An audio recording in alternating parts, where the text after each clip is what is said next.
രണ്ടാം വർഷ കെമിസ്ട്രിയിലെ രണ്ടാമത്തെ അധ്യായമായ സൊല്യൂഷനെ കുറിച്ചാണ് ചർച്ച ചെയ്യുന്നത്.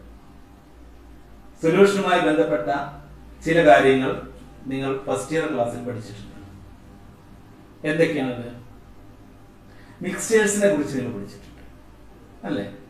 എന്താണ് മിക്സ്ചേഴ്സ് എന്ന് പറഞ്ഞാൽ? Mixtures are formed by the combination of two or more than two components. രണ്ടോ അതിലധികമോ ഘടകങ്ങൾ ചേരുമ്പോഴാണ് മിശ്രിതങ്ങൾ രൂപപ്പെടുന്നത് അല്ലെ? അപ്പൊ നമ്മൾ പല രീതിയിലുള്ള മിശ്രിതങ്ങളെ നിത്യേന കൈകാര്യം ചെയ്യുന്നുണ്ട്. ഏതൊക്കെയാണത്? ഒന്ന് ഓർത്ത് നോക്കുക. ചായ ഒരു മിശ്രിതമാണ് അല്ലെ? ചായയില് വെള്ളമുണ്ട്, തേയിലയുണ്ട്, പഞ്ചസാരയുണ്ട്, അതുപോലെ പാലുമുണ്ട് അല്ലെ? അതുപോലെ തന്നെ ഉപ്പുലായനി ഒരു മിശ്രിതമാണ്. ഉപ്പുലായനിയില് ഉപ്പും വെള്ളവുമുണ്ട്. അന്തരീക്ഷ വായു ഒരു മിശ്രിതമാണ്. അന്തരീക്ഷ വായുവിൽ ധാരാളം വാതകങ്ങളുണ്ട്. ഹൈഡ്രജൻ ഉണ്ട്, ഓക്സിജൻ ഉണ്ട്, നൈട്രജൻ ഉണ്ട്, കാർബൺ ഡൈ ഓക്സൈഡ് ഉണ്ട്. അങ്ങനെ ഒരുപാട് വാതകങ്ങൾ അന്തരീക്ഷത്തിലുണ്ട്. അപ്പൊ അതൊരു മിശ്രിതമാണ് അല്ലെ? അപ്പൊ മിശ്രിതങ്ങളെ അവയുടെ സ്വഭാവം അനുസരിച്ചിട്ട് നമ്മൾ രണ്ടായിട്ടാണ് തരംതിരിച്ചിരിക്കുന്നത്. ഏതാണത്? ഒന്ന് ഹോമോജീനിയസ് മിക്സ്ചർ അല്ലെ? സ്ലൈഡിലേക്ക് നോക്കുക. ഹോമോജീനിയസ് മിക്സ്ചർ എന്താണ്? ഹോമോജീനിയസ് മിക്സ്ചർ എന്ന് പറഞ്ഞാൽ ഒരു ഉദാഹരണം പഞ്ചസാര ലായനി ഹോമോജീനിയസ് മിക്സ്ചറിന് ഉദാഹരണമാണ് അല്ലെ? എന്തുകൊണ്ടാണ് പഞ്ചസാര ലായനിയെ ഹോമോജീനിയസ് മിക്സ്ചർ എന്ന് വിളിക്കുന്നത്? അപ്പൊ പഞ്ചസാര ലായനി നോക്കിയിട്ടുണ്ടെങ്കിൽ ഇതൊരു പഞ്ചസാര ലായനിയാണ്. അപ്പൊ പഞ്ചസാര ലായനിയുടെ മുകൾ ഭാഗത്ത് നിന്ന് ഒരു ഡ്രോപ്പ് ലായനി എടുത്ത് രുചിച്ച് നോക്കിയാൽ അതിന്റെ മധുരവും, താഴെയുള്ള ഒരു ഡ്രോപ്പ് എടുത്ത് നോക്കി രുചിച്ച് നോക്കിയാൽ അതിന്റെ മധുരവും, അതുപോലെ മധ്യഭാഗത്ത് ഒരു ഡ്രോപ്പ് എടുത്ത് രുചിച്ച് നോക്കിയാൽ അതിന്റെ മധുരവും എല്ലാം തുല്യമായിരിക്കും, ഒരേ മധുരമായിരിക്കും ഉണ്ടാവുക. അതായത് പഞ്ചസാര ലായനിയിലെ പഞ്ചസാര എല്ലാ ഭാഗത്തും ഒരേപോലെ ഡിസ്ട്രിബ്യൂട്ട് ചെയ്യപ്പെട്ടിട്ടുണ്ട് അല്ലെ? Uniform composition.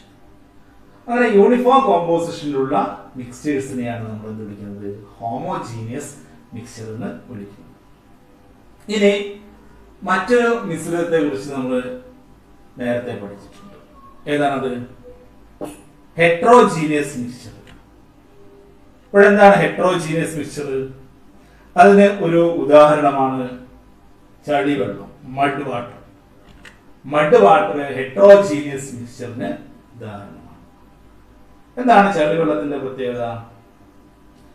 അപ്പൊ ഇതിന്റെ മുകൾ ഭാഗത്ത് നിന്ന് ഒരു ഡ്രോപ്പ് ചളിവെള്ളം എടുത്ത് പരിശോധിച്ചാൽ അതിലുള്ള മണ്ണിന്റെ അളവും താഴെയുള്ള ഭാഗത്ത് നിന്ന് ഒരു ഡ്രോപ്പ് എടുത്ത് പരിശോധിച്ചാൽ അപ്പോൾ കാണുന്ന മണ്ണിന്റെ അളവും വ്യത്യസ്തമാണ്.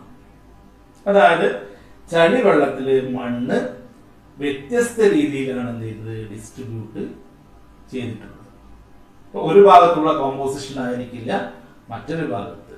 ഒരു ഭാഗത്ത് മണ്ണിന്റെ അളവ് കൂടുതലായിരിക്കും, മറ്റേ ഭാഗത്ത് മണ്ണിന്റെ അളവ് കുറവായിരിക്കും. അപ്പോൾ ഇങ്ങനെയുള്ള മിക്സ്ചേഴ്സിനെയാണ് നമ്മൾ ഹെട്രോജീനിയസ് മിക്സ്ചർ എന്ന് വിളിക്കുന്നത്. അപ്പൊ ഈ രണ്ട് കാര്യങ്ങളും നമ്മൾ ഫസ്റ്റ് ഇയർ ക്ലാസ്സിൽ പഠിച്ചിട്ടുള്ളതാണ്. ഇനി എന്താണ് ഹോമോജീനിയസ് മിക്സ്ചറിന്റെ ഡെഫിനിഷൻ? ഒന്ന് നോക്കുക. In homogeneous mixtures, the components completely mix with each other and composition is uniform throughout. അപ്പോൾ ലായനിയിലെ എല്ലാ കോമ്പണൻസും ഒരേപോലെ മിക്സ് ചെയ്യപ്പെട്ടിട്ടുണ്ട്. അതുപോലെ തന്നെ അതിന്റെ കോമ്പോസിഷൻ എന്താണ്? യൂണിഫോം ആണ്, എല്ലാ ഭാഗത്തും ഒരേപോലെയാണ് അല്ലേ? ഇനി അതേപോലെ ഹെട്രോജീനിയസ് മിക്സ്ചർ. എന്താണ് ഹെട്രോജീനിയസ് മിക്സ്ചർ? ഹെട്രോജീനിയസ് മിക്സ്ചറിന്റെ ഡെഫിനിഷൻ പറയുന്നത് in heterogeneous mixtures the composition is not uniform throughout and sometimes the different components can be observed. അതായത് യൂണിഫോം ആയിട്ടല്ല അവിടെ കോമ്പണൻസിനെ മിക്സ് ചെയ്തിട്ടുള്ളത് അല്ലെ? അപ്പൊ അതേപോലെ തന്നെ ചില ഭാഗത്ത് ചില പർട്ടിക്കുലർ കോമ്പണന്റ് മാത്രം കാണാൻ കഴിയും. കോൺക്രീറ്റ് എന്ന് പറയുന്നത് ഒരു ഹെറ്ററോജീനിയസ് മിക്സ്ചറാണ്. അപ്പൊ അതില് മണലുണ്ട്, സിമെന്റ് ഉണ്ട്, മെറ്റൽസ് ഉണ്ട്, വെള്ളമുണ്ട്, അല്ലെ? അപ്പൊ ഇങ്ങനെ ഇതിൽ ഏതെങ്കിലും ഒരു ഭാഗത്ത് ഉള്ള കോൺക്രീറ്റ് നമ്മൾ പരിശോധിച്ചു കഴിഞ്ഞാൽ ആ ഭാഗത്ത് സിമെന്റിന്റെ അളവ് കൂടുതലായിരിക്കും, അല്ലെങ്കിൽ ആ ഭാഗത്ത് മണലിന്റെ അളവ് കൂടുതലായിരിക്കും, അല്ലെങ്കിൽ മെറ്റലിന്റെ അളവ് കൂടുതലായിരിക്കും. അപ്പൊ അതുകൊണ്ട് എല്ലാ ഭാഗത്തും ഒരേ രീതിയിലുള്ള കോമ്പോസിഷൻ നമുക്ക് കിട്ടുന്നില്ല. അപ്പൊ ഇങ്ങനെയുള്ള മിക്സ്ചേഴ്സിനെയാണ് വിളിക്കുന്നത് ഹെറ്ററോജീനിയസ് മിക്സ്ചേഴ്സ്. ഓക്കെ, ഈ കാര്യങ്ങളൊക്കെ നമ്മൾ ഫസ്റ്റ് ഇയർ ക്ലാസ്സിൽ പഠിച്ചതാണ്. ഇനി സെക്കൻഡ് ഇയറിൽ എന്താണ് നമുക്ക് പഠിക്കാനുള്ളത്? ഹോമോജീനിയസ് മിക്സ്ചറുമായി ബന്ധപ്പെട്ടിട്ടുള്ള ചില കാര്യങ്ങൾ. നമ്മുടെ പാഠത്തിന്റെ പേര് നിങ്ങൾക്കറിയാം, സൊല്യൂഷൻ, അല്ലെ? സൊല്യൂഷൻ എന്ന് പറയുന്നത് എന്താണ്? ഒരു ഹോമോജീനിയസ് മിക്സ്ചറാണ്. ഇപ്പൊ എന്താണ് solution? Solutions are homogeneous mixtures of two or more than two components and its composition and properties are uniform throughout the mixture. രണ്ടോ അതിലധികമോ കോമ്പണൻസ് കൂടി ചേരുമ്പോഴാണ് ഹോമോജീനിയസ് മിക്സ്ചർ ഉണ്ടാവുന്നത്, അല്ലെ? എന്നാൽ അതിന്റെ കോമ്പോസിഷനും പ്രോപ്പർട്ടിയും മിക്സ്ചറിന്റെ എല്ലാ ഭാഗത്തും ഒരേപോലെ ആയിരിക്കും. പഞ്ചസാര ലായനി അതിന് ഒരു ഉദാഹരണമാണ്, അല്ലെ? പഞ്ചസാര ലായനിയിലെ എല്ലാ ഭാഗത്തും രണ്ട് കോമ്പണൻസ്, വെള്ളത്തിന്റെയും പഞ്ചസാരയുടെയും അളവ് ഒരേപോലെ ആണ്. ക്ലിയർ ആവുന്നില്ലേ? അപ്പൊ അതുകൊണ്ടാണ് പഞ്ചസാര ലായനിയുടെ എല്ലാ ഭാഗത്തും ഒരേ രീതിയിലുള്ള മധുരം കിട്ടാനുള്ള കാരണം. ഇനി ഒരു ലായനി ഉണ്ടാക്കാൻ വേണ്ടിയിട്ട് മിനിമം 2 ഘടകങ്ങൾ ആവശ്യമുണ്ട്, അല്ലെ? 2ൽ കൂടുതൽ കോമ്പണൻസ് കൂടി ചേർന്നാലും എന്തുണ്ടാവും? മിശ്രിതങ്ങൾ ഉണ്ടാവും, അല്ലെ? 3 കോമ്പണൻസ് ഉള്ള മിശ്രിതങ്ങളുണ്ട്, 4 കോമ്പണൻസ് കൂടി ചേരുമ്പോഴും മിശ്രിതങ്ങൾ ഉണ്ടാവുന്നുണ്ട്. പക്ഷെ മിനിമം 2 കോമ്പണൻസ് ഉണ്ടെങ്കിൽ മാത്രമാണ് മിശ്രിതങ്ങൾ രൂപപ്പെടുന്നത്. ഓക്കെ, അപ്പോ 2 ഘടകങ്ങൾ, 2 കോമ്പണൻസ് മാത്രമുള്ള മിശ്രിതങ്ങളെ നമ്മൾ പേര് വിളിക്കുന്നുണ്ട്. It is called binary solutions. Binary solution. So what is a binary solution? A solution containing 2 components is called binary solutions. 2 ഘടകങ്ങൾ മാത്രമുള്ള സൊല്യൂഷൻസിനെയാണ് ബൈനറി സൊല്യൂഷൻസ് എന്ന് വിളിക്കുന്നത്. പഞ്ചസാര ലായനി ഒരു ബൈനറി സൊല്യൂഷൻ ആണ്, കാരണം അതിൽ 2 ഘടകങ്ങളാണ് ഉള്ളത്. ഓക്കെ, ഇനി ഒരു സൊല്യൂഷൻ രൂപപ്പെടണമെങ്കിൽ 2 കോമ്പണൻസ് വേണമെന്ന് പറഞ്ഞു. അപ്പൊ അതിൽ ഒരു കോമ്പണൻസിന്റെ അളവ് കൂടുതലായിരിക്കും, ഒരു കോമ്പണൻസിന്റെ അളവ് കുറവായിരിക്കും. ഓക്കെ, ഉദാഹരണത്തിന് പഞ്ചസാര ലായനി എടുത്താൽ പഞ്ചസാരയുടെ അളവ് കുറവും വെള്ളത്തിന്റെ അളവ് കൂടുതലുമാണ്. അപ്പൊ ഒരു സൊല്യൂഷനില് ഏതിന്റെ അളവാണ് കൂടുതൽ ഉള്ളത് അതിനെ നമ്മൾ സോൾവെന്റ് എന്നാണ് വിളിക്കുന്നത്. അപ്പൊ കൂടുതൽ ഉള്ള കോമ്പണൻസിനെ നമ്മൾ സോൾവെന്റ് എന്ന് വിളിക്കും, കുറഞ്ഞ അളവിലുള്ളതിനെ എന്ത് വിളിക്കും? സൊല്യൂട്ട് എന്നും വിളിക്കും. ഓക്കെ, അപ്പൊ എന്താണ് solvent? In solution the components that present in the largest quantity is called solvent. അപ്പൊ ഒരു സൊല്യൂഷനിൽ അടങ്ങിയിരിക്കുന്ന ഏറ്റവും കൂടുതൽ അളവിലുള്ള ഘടകത്തിനെയാണ് എന്ത് വിളിക്കുന്നത്? സോൾവെന്റ് എന്ന് വിളിക്കുന്നത്. And the solute എന്തായിരിക്കും? 1 or more components that present in the solution other than solvent are called solute. Solvent ഒഴികെയുള്ള മറ്റ് ഘടകങ്ങളെയാണ് എന്ത് വിളിക്കുന്നത്? സൊല്യൂട്ട് എന്ന് വിളിക്കുന്നത്. ഓക്കെ, ഇനി ഒരു സൊല്യൂഷൻ എന്ന് പറഞ്ഞാൽ 2 കോമ്പണൻസ് ഉണ്ടാവും എന്നൊക്കെ ഞാൻ പറഞ്ഞു, അല്ലെ? അപ്പോൾ ഇവിടെ ഒരു ഉദാഹരണം നമുക്ക് നോക്കാം. ഷുഗർ സൊല്യൂഷനിൽ 2 കോമ്പണൻസ് ഉണ്ട്. ഏതാണ്?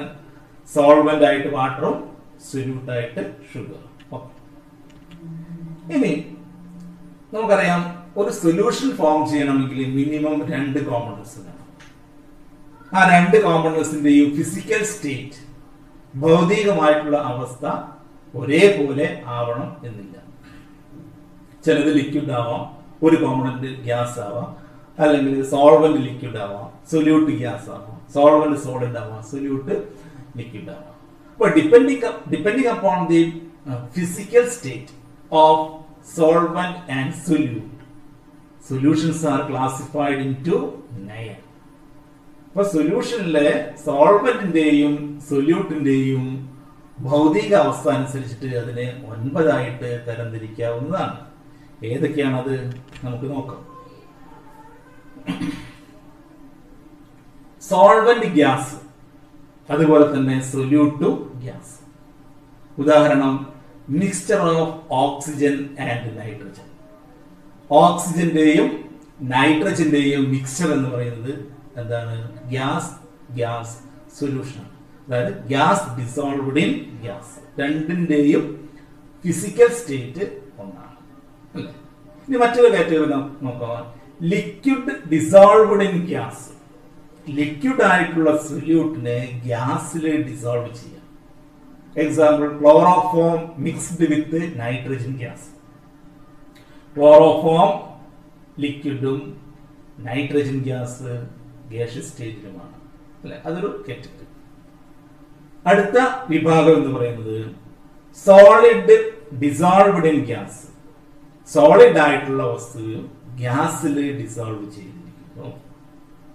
For example camphor dissolved in nitrogen. Nitrogen ഗ്യാസിൽ ഡിസോൾവ് ചെയ്തിട്ടുള്ള കർപ്പൂരം, അത് ഒരു ഗ്യാസ് സോളിഡ് സൊല്യൂഷൻ എക്സാമ്പിൾ അല്ല, ഗ്യാസ് സോളിഡ് ആണ്. അപ്പൊ ഈ 3 വിഭാഗത്തിലും സോൾവെന്റ് ആയിട്ട് ആക്ട് ചെയ്യുന്നത് ഗ്യാസ് ആണ്. അതുകൊണ്ട് ഇതിനെ നമുക്ക് എന്ത് വിളിക്കാം? ഗാഷ്യസ് സൊല്യൂഷൻസ് എന്ന് വിളിക്കാം. Gaseous solutions. ഇനി മറ്റ് വിഭാഗം നമുക്ക് നോക്കാം. Solvent liquid, solute gas. For example oxygen dissolved in water. വെള്ളത്തിൽ ലയിപ്പിച്ചിട്ടുള്ള ഓക്സിജൻ, അല്ലെങ്കിൽ സോഡ വാട്ടർ. എന്താണ് സോഡ വാട്ടർ എന്ന് പറഞ്ഞാൽ? Carbon dioxide dissolved in water. ജലത്തിലെ കാർബൺ ഡൈ ഓക്സൈഡ് ലയിപ്പിക്കുകയാണ് ചെയ്യുന്നത്. ഓക്കെ. അപ്പൊ ഇവിടെ സോൾവെന്റ് ആയിട്ടുള്ളത് ലിക്വിഡും സൊല്യൂട്ട് ആയിട്ടുള്ളത് ഗ്യാസുമാണ്. ഇനി മറ്റൊരു കാറ്റഗറിയാണ് liquid dissolved in liquid. Liquid ലിക്വിഡിൽ ഡിസോൾവ് ചെയ്യുന്നു. For example ethanol dissolved in water. Ethanol വെള്ളത്തില് ലയിപ്പിക്കുന്നത്, അത് ലിക്വിഡ് ഡിസോൾവ്ഡ് ഇൻ ലിക്വിഡിന് എക്സാമ്പിൾ ആണ്. ഓക്കെ. ഇനി മറ്റൊരു കാറ്റഗറിയാണ് solid dissolved in liquid. Solid ആയിട്ടുള്ള സൊല്യൂട്ട് ലിക്വിഡിൽ ഡിസോൾവ് ചെയ്യുന്നു. പഞ്ചസാര ലായനി അതിനൊരു എക്സാമ്പിൾ ആണ്. അതേപോലെ തന്നെ glucose dissolved in water, salt dissolved in water, അങ്ങനെ ധാരാളം എക്സാമ്പിൾസ് ഉണ്ട്. അപ്പൊ അവിടെ ലിക്വിഡ് സ്റ്റേറ്റിലുള്ളത് സോൾവെന്റും സോളിഡ് സ്റ്റേറ്റിലുള്ളത് സൊല്യൂട്ടുമാണ്. ഓക്കെ. അപ്പൊ ഈ 3 കാറ്റഗറിയെ നമ്മൾ ലിക്വിഡ് സൊല്യൂഷൻസ് എന്നാണ് വിളിക്കുന്നത്. അപ്പൊ ലിക്വിഡ് സോൾവെന്റ് ആയിട്ടുള്ള സൊല്യൂഷൻസിനെയാണ് ലിക്വിഡ് സൊല്യൂഷൻസ് എന്ന് വിളിക്കുന്നത്. ഓക്കെ. ഇനി അടുത്ത കാറ്റഗറി നമുക്ക് നോക്കാം. Gas dissolved in solid. Gas സോളിഡിൽ ഡിസോൾവ് ചെയ്യുന്നു. Example hydrogen dissolved in palladium. Palladium എന്ന് പറയുന്ന മെറ്റലില് ഹൈഡ്രജൻ ഡിസോൾവ് ചെയ്യും. നമ്മൾ ഫസ്റ്റ് ഇയർ ക്ലാസ്സിൽ ഓർഗാനിക് റിയാക്ഷൻസ്, ഹൈഡ്രോജനേഷൻ ഒക്കെ പഠിച്ചതാണ് അല്ലെ. അപ്പൊ അവിടെ നമ്മൾ എന്ത് കാറ്റലിസ്റ്റ് ഉപയോഗിക്കുന്നുണ്ട്. Hydrogen and palladium, hydrogen and nickel, hydrogen and platinum etcetera. അപ്പൊ അവിടെ എന്താണ്, ഹൈഡ്രജൻ എന്ന് പറയുന്നത് ഗ്യാഷ്യസ് സ്റ്റേജിലുള്ളതും പലേഡിയം എന്ന് പറയുന്നത് സോളിഡ് സ്റ്റേജിലുമാണ്. അപ്പൊ അത് ഒരു സോളിഡ് സൊല്യൂഷന് എക്സാമ്പിൾ ആണ്. നെക്സ്റ്റ് വൺ, സോളിഡ് സോൾവെന്റ് ആയിട്ടുള്ളതും ലിക്വിഡ് സൊല്യൂട്ട് ആയിട്ടുള്ളതും. For example amalgam of mercury in sodium. Amalgam of mercury with sodium. അപ്പൊ സോഡിയം അമാൽഗം എന്ന് പറയുന്നത് ലിക്വിഡ് സോളിഡ് സൊല്യൂഷന് എക്സാമ്പിൾ ആണ്. അവിടെ സോഡിയം സോളിഡ് സ്റ്റേറ്റിലും മെർക്കുറി ലിക്വിഡ് സ്റ്റേറ്റിലുമാണ്. അപ്പൊ സോളിഡ് ലിക്വിഡ് അല്ലെ, അപ്പൊ അതിന് സോളിഡ് ലിക്വിഡ് സൊല്യൂഷൻസ് എന്ന് വിളിക്കാം. അപ്പൊ amalgam of mercury with sodium is A solid liquid solution. Okay, അടുത്ത ഒരു കാറ്റഗറി രണ്ടും സോളിഡ് ആയിട്ടുള്ള ഒരു സ്റ്റേജ്. സൊല്യൂട്ടും സോൾവെന്റും സോളിഡ് ആണ്. Both solute and solvent are in solid state. For example copper dissolved in gold. ആഭരണങ്ങൾ ഉണ്ടാക്കാൻ വേണ്ടി ഉപയോഗിക്കുന്ന സ്വർണം, അതില് കോപ്പർ ഡിസോൾവ് ചെയ്യും, സ്വർണത്തിലെ കോപ്പർ ലയിപ്പിക്കുന്നു, ചേർക്കുന്നു അല്ലെ. എന്തിനു വേണ്ടിയിട്ടാണ്? അതിന്റെ സ്ട്രെങ്ത് കൂട്ടാൻ വേണ്ടിയിട്ട് അല്ലെ. അപ്പൊ അവിടെ രണ്ടും എന്താണ്? സോളിഡ് സ്റ്റേറ്റിലാണ്. അത് ഒരു ടൈപ്പ് സൊല്യൂഷൻ. അപ്പൊ ഇതേപോലെ സോളിഡ് സൊല്യൂഷൻ വേറെ ഉണ്ട് അല്ലെ. Brass, bronze, alnico, stainless steel, ഇതൊക്കെ സോളിഡ് സൊല്യൂഷന് എക്സാമ്പിൾ. അപ്പൊ അവസാനം പറഞ്ഞ 3 കാറ്റഗറിയെ നമ്മൾ ഒരുമിച്ച് വിളിക്കുന്നവരാണ് സോളിഡ് സൊല്യൂഷൻ. ഓക്കെ, അപ്പൊ നമ്മൾ പറഞ്ഞു വന്നത് depending upon the physical state of solvent and solute, solutions R classified into 9. Okay, അപ്പൊ അതിനെ കുറച്ചുകൂടി ചുരുക്കി പറഞ്ഞാൽ ഗേഷ്യസ് സൊല്യൂഷൻ ഉണ്ട്, ലിക്വിഡ് സൊല്യൂഷൻ ഉണ്ട്, അതുപോലെ തന്നെ സോളിഡ് സൊല്യൂഷൻസ് ഉണ്ട്. ഓക്കെ, അപ്പൊ ഇത് നമ്മൾ ചർച്ച ചെയ്തത് homogeneous solution, different types of solutions അല്ലെ, ബൈനറി സൊല്യൂഷനെ പറ്റി പറഞ്ഞു, സൊല്യൂട്ട് ആൻഡ് സോൾവെന്റ് എന്താണെന്ന് പറഞ്ഞു. ഓക്കെ, ബാക്കി നമുക്ക് അടുത്ത ക്ലാസ്സിൽ കാണാം. ഓക്കെ.